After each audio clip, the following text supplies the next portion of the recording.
नमस्कार। आज हम ना बाबा नीम करोरी से जुड़ी कुछ बहुत दिलचस्प बातें समझने की कोशिश करेंगे। खासतौर पर उनके नाम के पीछे क्या कहानी है और वो एक रहस्यमयी गुफा का जिक्र आता है उसके बारे में। तो चलिए जो भी जानकारी मिली है उस पर एक नज़र डालते हैं। तो शुरुआत होती है उत्तर प्रदेश के फर्रुखाबाद जिले से। वहाँ से कोई 27 किलोमीटर दूर एक गांव बताया जाता है।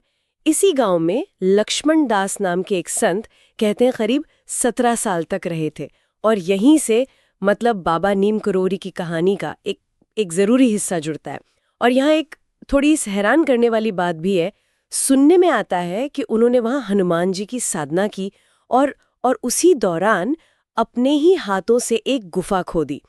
और मजे की बात ये कि कहते हैं नीम के पेड़ की पत्तियों से, मतलब पत्तियों से कोई गुफा कैसे खोद सकता है। ये थोड़ा अविश्वसनीय सा लगता है। हाँ, अविश्वसनीयता है।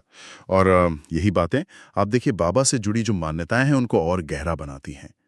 जो जानकारी हमारे पास है उसमें ये भी जिक्र है कि इस गुफा को लेकर एक खास तरह की धारणा थी लोगों में। ऐसा माना जाता था कि बाबा जो हैं वो इसी गुफा के जरिए मतलब पलक झपकते ही विदेश चले जाते थे। विदेश? सच में? हाँ, वहां भक्तों को दर्शन देते और फिर फौरन इसी गुफा के रास्ते वापस भी आ जाते थे। अब ये तो काफी अलौकिक सी बात लगती है ना? हाँ, ये तो वाकई में बहुत रहस्यमयी बात है। अच्छा, तो फिर उनके नाम का क्या? नीब करोरी, ये नाम कैसे पड़ा? क्या इसका इसी गुफा से या उस जगह से कोई कनेक्शन है? हाँ हाँ बिल्कुल, इसका सीधा संबंध है। देखिए जानकारी ये कहती है कि उस इलाके की जो स्थानीय बोली है ना, उसमें नीम के पेड़ को नीब कहते हैं। नीब, अच्छा। हाँ, नीब।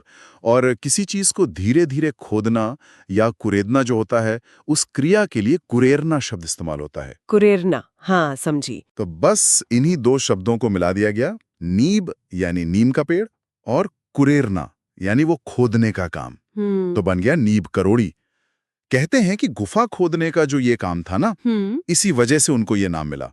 और ये भी पता चलता है कि कुछ लोग उन्हें नीम करोड़ी भी कहते हैं। हम्म। हो सकता है वो नीम का ही थोड़ा बदलावा रूप हो, हम्म। या शायद दोनों ही नाम चलते हों। अरे वाह! तो मतलब उनके नाम में ही उनकी साधना की जगह और उनका वो खास काम, वो गुफा खोदना, जी सब गुफा। कुछ छिपा है। नीब, करोही, नीम के पेड़ के पास गुफा का कुरेरना। ये तो सच में कमाल है कि एक नाम में इतनी गहरी बात छुपी हो सकती है। बिल्कुल बिल्कुल। तो एक तरह से देखें तो कहानी ये बनती है कि फर्रुखाबाद के पास उस गांव में नीब यानी नीम के पेड़ के पास गुफा खोदने यानी कुरेरना की वजह से ही हम्म। संत लक्ष्मण दास को बाबा नीब करोड़ी का नाम मिला। हम्म।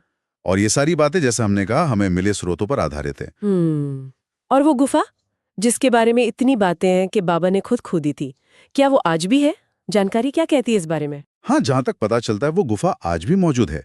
मतलब उस जगह का जिक्र तो होता है हम्म। और जाहिर है उससे जुड़ी कई कहानियां, कई रहस्य वो आज भी सुने सुनाए जाते हैं। ये सब जानकर वाकई हैरानी होती है। हाँ, और देखिए ना, ये सब जानकर एक सवाल मन में आता है। हम्म। एक विचार उठता है कि कैसे किसी जगह की खास बोली के शब्द या वहां हुई कोई खास घटना हम्म। या किसी व्यक्ति का कोई खास काम वो वक्त के साथ मिलकर उस व्यक्ति की पहचान का इतना इतना अटूट हिस्सा बन जाते हैं। सही कहा आपने। एक नाम के पीछे जैसे पूरी कहानी सिमटाई हो, पूरी आस्था जुड़ गई हो। बिल्कुल।